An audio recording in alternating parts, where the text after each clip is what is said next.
아니 자료를 겨우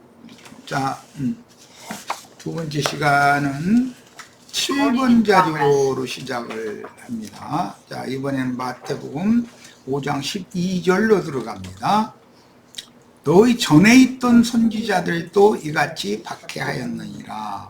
상 받을 자들을 박해하는 거죠. 그러니까 누가 박해를 할 것인가, 이게 이제 가인의 일에 행하는 자들인데, 예수님 당시에는 유대교 지도자들이었죠. 주로 계시록 6장 9절로 11절, 다섯째 인을 떼실 때 내가 보니 하나님의 말씀과 그들이 가진 증거로 말미암아 죽임을 당한 영혼들이 제단 아래에 있어 큰 소리로 불러 이르되, 거룩하고 참되신 대주제여, 땅에 거하는 자들을 심판하여 우리 피를 갚아주지 아니하시기를 어느 때까지 하시려 하나이까 하니. 그래서 여기 땅에 거하는 자들, 이건 이제 13장에 가면 바다에서 올라오는 자들도 있고 땅에서 올라오는 자들도 있는데, 땅에 거하는 자들이라는 건 세상 사람들이 아니고, 구약 역사로 말하자면 애굽에 거하는 자들은 바다 사람들이라고 비유를 한다면, 바벨론 사람들은 땅에 거하는 땅의 짐승들인 거죠. 자, 그렇게 비유를 하면 좀 이해가 쉬울 것 같아요. 자, 땅에 거하는 자들, 이건 땅의 짐승들 혹은 땅에서 올라오는 자들이라는 의미인데, 계시록 6장 8절 보면 땅의 짐승으로서 죽이더라 이렇게 돼 있죠. 그럼 뭐 호랭이가 뭐 사람 3분의 1을 죽이고 그런 말은 아니잖아. 이건 종교 지도자들이 바다 짐승 앞에서 바다 짐승의 권위를 종교 지도자들이 행한다는 거예요. 그러니까 바다 짐승이 얼마나 교활한지 종교 지도자들을 통해서 자기 왼수를 갚는 거죠. 말하자면 자기 정치적인 뭐에 동조를 안 해주면은 이 기독교 지도자들을 통해서 왼수를 갚는다는 거거든요. 그런 때가 이제 그게 짐승 때라고 그러는데, 참 무서운 시기죠, 그게. 큰 소리로 불러 이르되 거룩하고 참되신 대주제여, 땅에 거하는 자들을 심판하여 우리 피를 갚아주지 아니하시기를 어느 때까지 하시려 하나이까. 여기 땅에 거하는 자들, 이건 땅의 짐승들 혹은 땅에서 올라오는 자들. 근데 여기 인용구는 다 찾아 읽어보시기를 바라고, 땅의 짐승들이나 땅에서 올라오는 짐승들은 발람과 니골라 당이다. 이들을 이제 카인의 길에 행하는 자들이라 그러죠. 그들은 거짓 선지자들로서 이성 없는 짐승들이라고 성경에서는 표현을 하고 있어요. 베드로나 유다서나 뭐 이런 데 보면 그건 짐승들이라고 그렇게 돼 있죠. 지도서에서도 보면 그 짐승들, 인간들 보고 짐승들이라고 그러잖아요. 그런데 이건 이제 셈족의 언어거든. 사람이 무지하고 사람답지 못하면 저 짐승 같은 인간, 또는 짐승만 또 못한 인간, 이렇게 표현을 하는 것이 셈어죠. 그거는 우리나라 사람들은 그 말을 쉽게 이해할 수 있지. 각각 그들에게 흰 두루마기를 두시며 이르시되, 아직 잠시 동안 시대 그들의 동무종들과 형제들도 자기처럼 죽임을 당하여 그 수가 차기까지 하라 하시더라. 그런 걸 보면 이런 믿음의 교인들이 전도를 위하여 충성을 다하다가 죽임을 당하고 주 안에서 자다가 일어나면 그때 영원한 생명의 세계에서 입을 그 새 옷, 두루마리라고 그랬는데 겉옷을 주신다는 거잖아요. 그러니까 속옷만 자고 자다가 일어나서 겉옷을 이제 입게 해주신다, 이제 그런 뜻이에요. 그런데 이것은 빛의 옷이죠. 실제로는 아무라도 그렇게 희귀할 수 없는 빛의 옷이다, 이렇게 되어 있어요.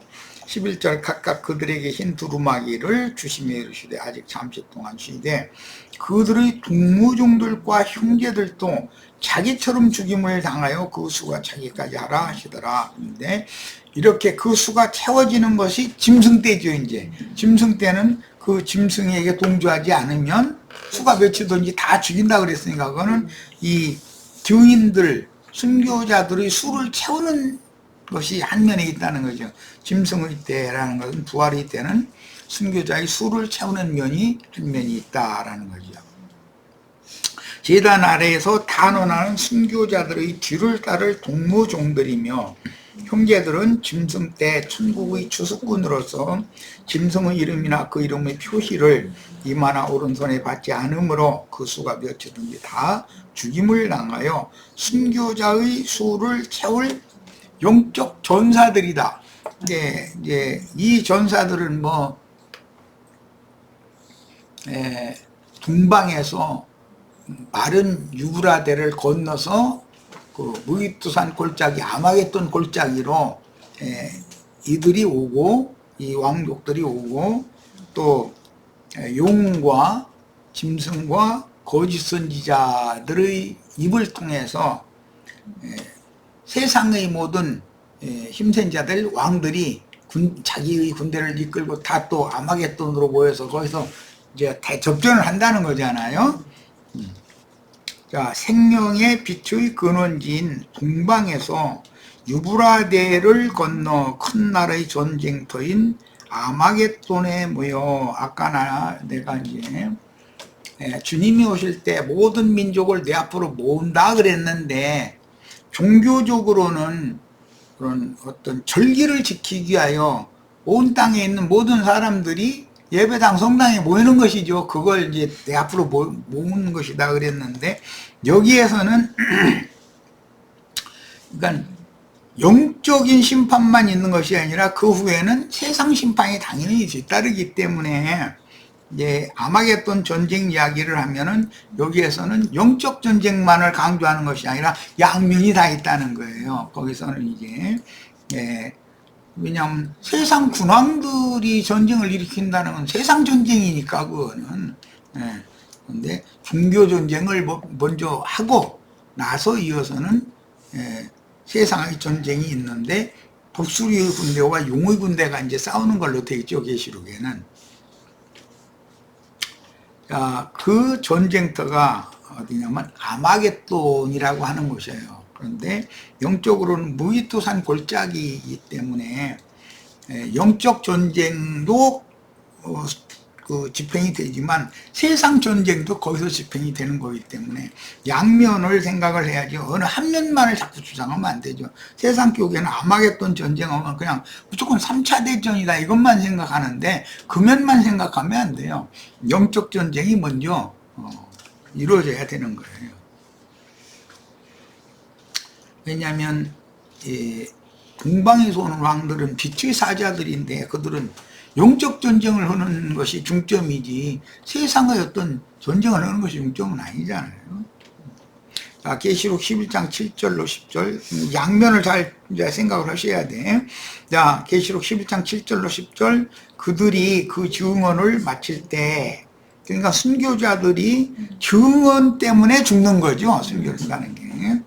부적행으로부터 올라오는 짐승이 그들과 더불어 전쟁을 일으켜 이 무적행으로부터 올라오는 짐승은 황충 군대의 그 왕족이잖아요. 아바돈이라고 뭐 아볼론이라고도 한다고 그랬는데 이들이 다 양면이 있다. 영적 짐승들은 땅의 짐승들이고 세상의 짐승들은 바다의 짐승들로 이렇게 양면이 항상 있기 때문에 말씀의 흐름을 따라서 잘 두 가지를 정확하게 잘 전쟁 이야기가 나면 두 가지 전쟁을 잘 이해를 해야 되겠어요. 전쟁을 일으켜 그들을 그랬는데 이제 두 증인을 이겼다는 두 증인을 죽였다는 것이죠. 영적 애굽, 영적 소돔이라고 하는 큰 성의 길에서 그 시체를 그들을 죽여가지고 거기 장사 노구다게 하고 사흘 반 동안을 구경을 시켰다는 거거든. 그들을 죽일 터인지 그들의 시체가 큰 성길에 있으니 그 성은 영적으로 하면 자 이것은 그러니까 영적으로도 양면축으로 해야 되는 것이죠. 이제 영적으로 적용을 하자면 소돔이라고도 하고 애굽이라고도 한다.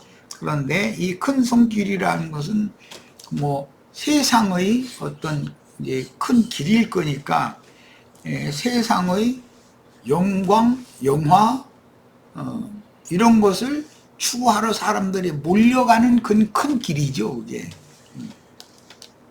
근데 그것이 잘못이라고 증거하면 세상 사람들한테 당연히 미움받히죠. 예수님이 죽을 때 꼭 유대교 지도자들만이 죽인 거 아니죠. 그들은 사람을 죽일 권위 없었기 때문에 바다짐승인 로마 황제의 권위를 대행하는 빌라도 총독의 힘을 빌려서 죽이잖아요. 그게 항상 양면 적용을 한다, 성경에는. 이걸 축을 잘 하셔야 돼.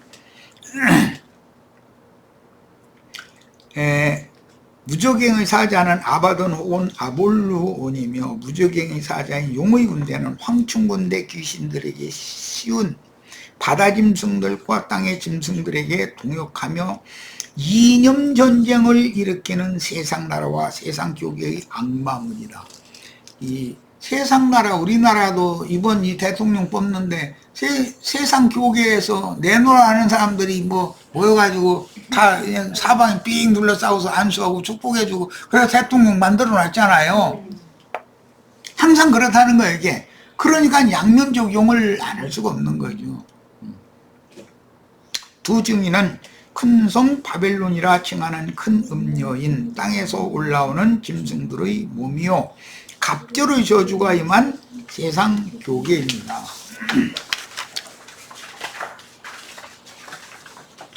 그들은 악마의 화신으로 나타나 전쟁을 일으키는 가장된 빛의 사자를 신으로 천황, 내가 가끔 얘기하는 그 일본 히로히토 같은 사람들이 그 무슨 신이야, 그게 무슨 신이야, 똑같은 인간이지, 사람들이 만든 신이지 그건. 천황으로 추앙하게 하여 마귀의 앞잡이인 어둠의 권세자에게 로마의 10 황제가 다 지가 황제라고 하나님이라고 그랬다는 거잖아요. 신으로 추앙받으려고. 마귀의 앞잡이인 어둠의 권세자에게 충성함으로 증인들을 박해한 공로로 호의호식하다가 일제의 잔재에 대한민국의 독립투사들, 그들이 후손들을 그렇게 박해하고 한자들이 오늘날까지 대한민국을 이렇게 떵떵거리고 다 잘 사는 거 아니에요. 이게 세상 나라라는 건 공의를 찾을래야 찾을 방법이 없어요. 마귀의 앞잡인 어둠의 권세자에게 충성함으로 증인들을 박해한 공로로 호의호식하다가 악마가 패전하면 재빨리 신분 세탁을 그 사람들은 신분 세탁을 그렇게 잘한다는 거예요. 이게 세상을 어떻게 살아야 하는지에 대해서 너무나 능수능란한 그런 게 말하자면 뱀의 시야를 타고난 자들인 거죠, 그들이.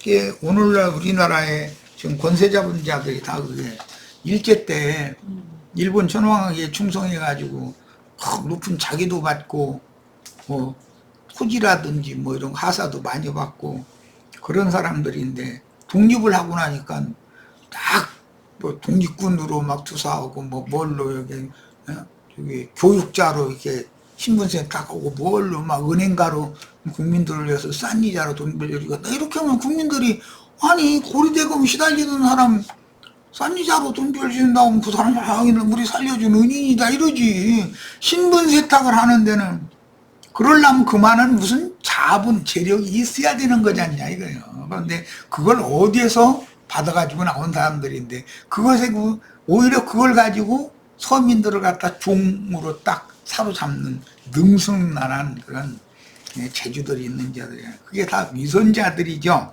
야, 그래, 그게 다 어둠의 권세자들인데 그들에게 충성을 하는 이제 사람들이 세상 나라에서는 권세를 당연히 잡고 살게 마련이에요. 이게 이제 다 위선자들이죠. 어제 나는 어제 그저께던가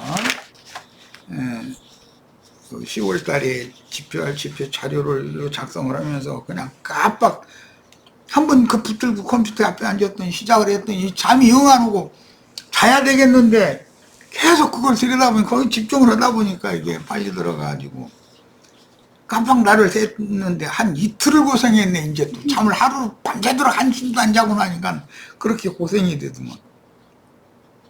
그런데 이제 그거 뭐 전부터도 내가 그걸 이제 언젠가는 이제 밝히려고 한 거지만, 그때 내가 크게 깨달은 게 뭐냐면, 카인이라는 사람이 하나님 앞에 죽을 죄를 저질러 가지고 살인죄 저질렀으니까 하나님 면전에서 쫓겨나는데 하나님이 그를 죽이지 못하도록 표를 줘서 쫓아내셨다. 이제 그 말씀을 가지고 본 생각을 하면, 야, 이게 과연 복음이다. 내가 이제 그걸 깨달았는데, 그 사람이 하나님 앞에서 쫓겨났으니까 하나님 신의 보호를, 세상 말로 신의 가호를 받지 못하는 상태가 됐으면 지 스스로 살해야 되니까, 에덴 동산 밖에 사람들이 노 땅 사람들한테 갈 때는 의인의 모습으로, 선한 사람의 모습으로 가야 될 거 아니냐 이거요. 롯이 소돔성에 가면 의인의 모습으로, 선한 사람의 모습으로 가야 거기서 환영을 받지.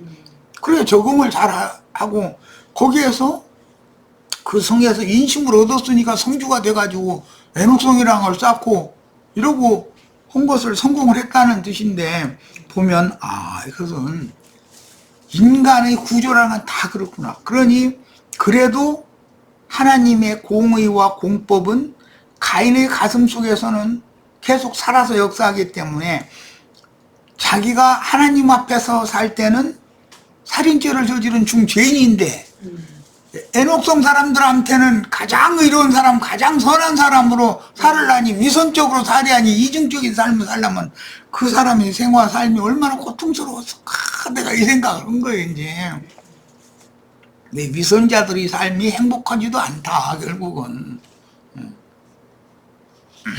언젠가 뽀록 날 텐데 그런 것 때문에 두려울 거 아니겠어요.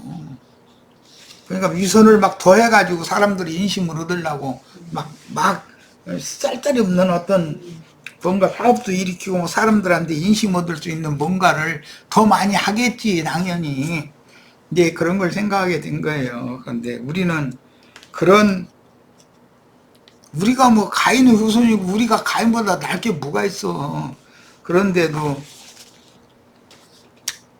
손에 주신 표가 구원의 표가 됐고, 가인은 그 표가 오히려 그게 멸망의 표가 됐으니까, 심판의 표가 됐으니까, 사람이 참 똑같은 표를 손에 받아도 그 표를 어떻게 쓰느냐에 따라서 회개하고 돌이키면서 하나님 앞에 다시 두 손 들고 돌아가서 했으면, 에녹성 쌓고 성공하지 못했으면 돌아갈 건데 거기 성공하니까 못 돌아가잖아. 바벨론에 쫓겨난 그 왕족 제사장족들이 성공을 하면 못 돌아가. 거기서 성공하면 그럼 위선자로 살아야 되는 거. 바벨론 사람들 막 그 사람들은 세상 사람들이니까 영적으로 말해 거룩한 죄해가면서 가르치고 막 이러고 살아야 되잖아. 그런데 가슴속에서는 이놈아, 네가 어떤 죄인, 네가 죄인이지 이 사람들은 너보다는 나아. 자꾸 그 음성이 들리면 얼마나 괴롭겠어. 난 그 생각을 한 거예요. 우리는 복음을 너무, 그러니까 수박 겉핥기식으로 복음을 지금 깨닫고 있을 수도 있는 거예요. 자, 9절, 백성들과 족속과 방언과 나라 중에서 사람들이 그 시체를 사흘반 동안을 보며 무덤에 장사하지 못하게 하리로다. 두 선지자가 땅에 사는 자들을 괴롭게 한 거로 땅에 사는 자들이 그들의 죽음을 즐거워하고 기뻐하여 서로 예물을 보내리라 하더라. 이 두 선지자가, 두 증인이 아주 왼수였던 거지, 이 사람. 영적 애굽, 영적 소돔 사람들한테는. 한 일의 즉 한 주기의 절반은 전 3년 반의 축약형이다. 3일 반 동안 장사하지 못하게 한다 그랬는데, 그거는 7일 한 주기의 절반을 말하기 때문에 이제 두 증인은 전반부, 그 다음에 마지막 증인들은 후반부 해서 한 일의 예언 말씀을 이룬다라는 걸 알 수가 있고, 자, 계시록 12장 11절, 또 우리 형제들이 어린 양의 피와 자기들이 증언하는 말씀으로서 그를 이겼으니 그들은 죽기까지 자기들의 생명을 아끼지 아니하였도다. 그런데 죽지도 않고 자기들은 휴거될 거라고 이러고 가르치면 그거 좋다고 그러고 앉았으니 나 정말 죽기까지 생명을 아끼지 않는 자들이 동무종들이 그 순교자들이 동무종들이 되어서 술을 채울 자들이라는 거잖아 지금. 이게 당연히 죽어야죠. 근데 안 죽여야 된다고 이렇게 가르치면 여호와 증인들 이런 사람들만 사람 답답해하죠. 마귀의 사자인 짐승을 이기는 자들은 진리의 증인들이요 순교자들이다. 그러니까 당연히 죽는데 세상 사람들처럼 죄악 중에서 죽는 것이 아니고 하나님의 종으로 하나님의 영광을 위하여 충성하다가 죽는 거, 그걸 죽으러 해야 된다는 거예요. 이걸 가르쳐야 되는데 자꾸 반대로 가르치니까 참 이런 사람들 설득하기가 어렵죠.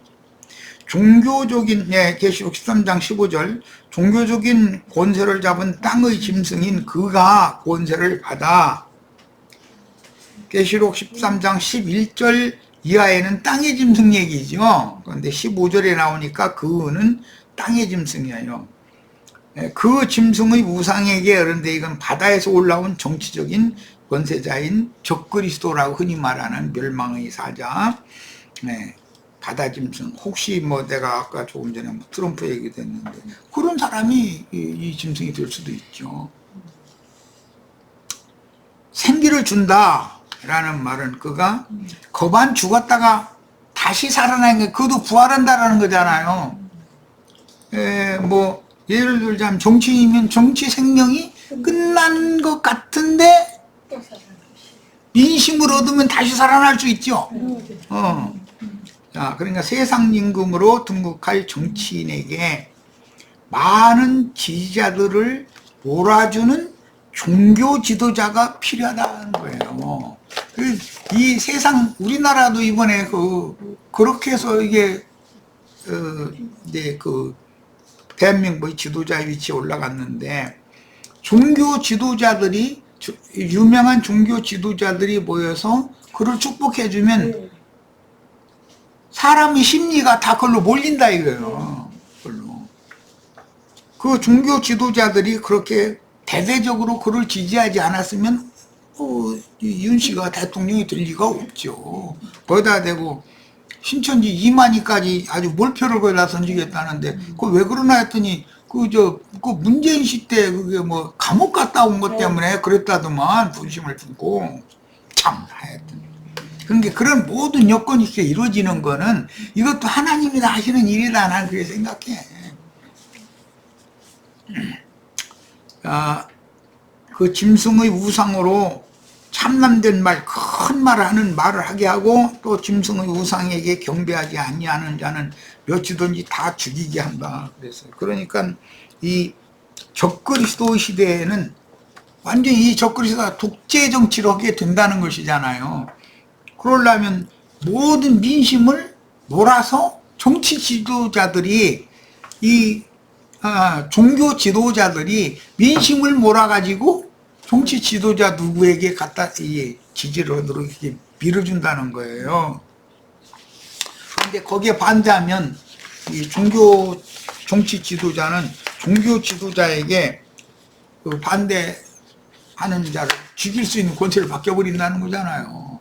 그러니까 지가 죽이면 지가 인신나니까 국민들의 그 영혼을 꽉 잡고 있는 종교 지도자들한테 그런 권세를 맡겨버린다는 거예요. 박해하도록. 그런 걸 보면 예수를 죽일 때 유대교 지도자들과 헤롯 왕과 그 로마의 정치 권세가 세력이 합쳐가지고 예수를 죽인 것은 당연히 반복된다는 걸 알 수가 있는 거죠. 라멕, 니므롯, 또 바벨의 왕, 카인, 라멕, 니무롯이 그게 바벨 왕이었었지. 니무롯, 이제 뭐 먼 시대에 보면 이제 느부갓네살, 뭐 알렉산더, 로마 황제들과 이게 이제 바다에서 올라온 짐승들이죠. 이 세상 나라의 큰 짐승인 독수리는 미국에서 나와서 참남된 큰 말을 할 것이며, 미국은 뭐 독수리 나라라고 스스로 자부하고 있죠. 중국은 용나라라고 또 스스로 그렇게 하고 있고, 색깔을 좋아해도 중국은 빨간색만 좋아해. 크고 붉은 용이라는 말이 성경을 다 어떻게 그렇게 응하게 하는지 모르겠어. 크고 붉은 용인 중국의 정치 지도자와 대적하여 세계 대전을 일으켜 이스라엘과 아랍권, 남한과 북한을 불쏘시개로 사용할 것입니다. 이게 이스라엘과 팔레스타인이 지금 적대 관계잖아요. 남한과 북한이 적대 관계잖아요. 이거 하나님이 다 하시는 일이지 인간이 이게 한다고 생각하면 안 되는 거라는 거예요. 아무리 이걸 평화로 해결을 해보려고 해도 안 되죠. 이게 서로 생각이 다른데 근본적으로. 계시록 14장 13절 또 내가 들으니 하늘에서 음성이 나서 이르되 기록하라. 지금 이후로 주 안에서 죽는 자들은 복이 있도다. 근데 마지막 추수 때는 죽어야 복을 받는 자들이요. 죽어야. 그런데 죽기를 무서워하여 일생임에 종노릇하게 자꾸 가르치다 보니까 휴거된다고 엉뚱한 그런 소리 나고 앉았고, 참 힘들지 사람들 만나면. 아심에 성령이 이르시되 그러하다. 죽는 자가 복된 것을 성령이 확정해 주잖아. 그러하다라고 인정해 주잖아. 그들이 수고를 거치고 쉬리니, 수고를 거치고 쉬려면 주 안에 죽어야죠. 이는 그들이 행한 일이 따름이라. 이건 이제 마태복음 5장의 그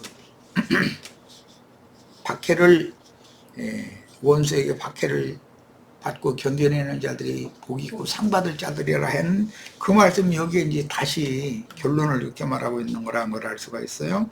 구약시대의 모든 선지자가 그 당시의 기득권자들에게 여호와의 말씀을 전하는 문제로 반대와 해방을 당하다가 심지어 악형을 받아서 죽임을 당하기도 했듯이 주님께서 파송하신 참 지지자들은 거짓 지지자들과 세상으로부터 동일한 박해를 받을 것이다. 또 제단 아래에서 호소하는 종들의 수를 그렇게 해야 채운다. 우리는 혹시 모르지만 이 세대에 제단 아래에서 호소하는 그 순교자들의 수에 가입되고 채우는 그런 자들이 되는 걸 추구를 해야 맞는 거죠. 그들에게 상 준다고 하는 말씀이 응응하니까 주님께서 전파하기 시작하신 이 천국 복음이 모든 민족에게 증거되기 위하여 땅 끝까지 전파된 오늘날 우리는 천국 농사를 마무리하고 천국 곡식을 거두어 드리는 추수꾼들로 보냄을 받았습니다.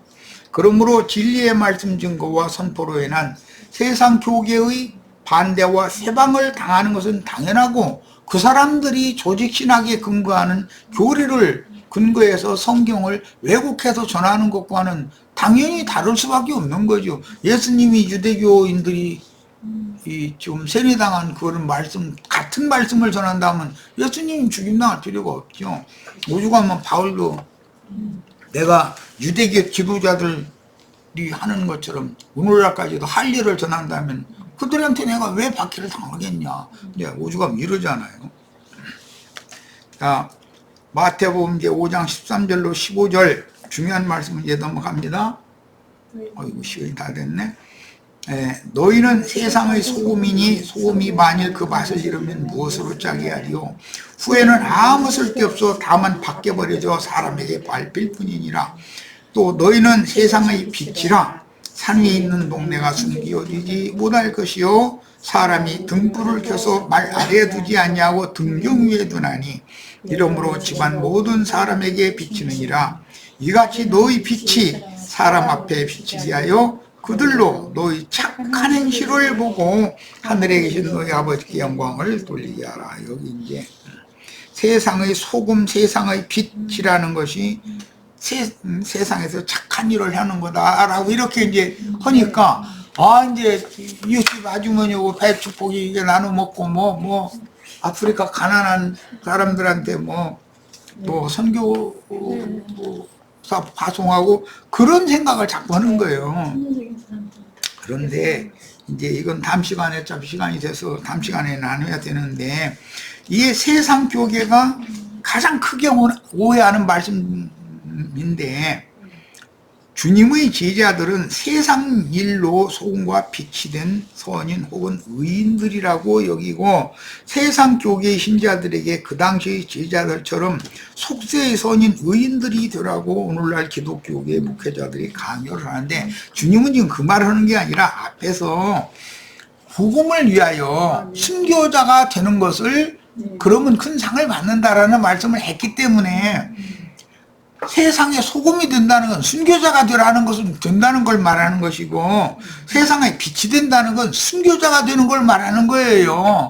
그런데 성경의 문맥의 흐름은 딱 그냥 그 위에까지 쭉 이 말씀 하시다가 갑자기 딴 얘기하는 것처럼 그렇게 해석하면 예수님이 영적인 말씀을 제자들에게 하시다가 갑자기 세상에서 선한 사람 되고 옳은 사람 되라고 그 얘기를 했겠냔 말이요.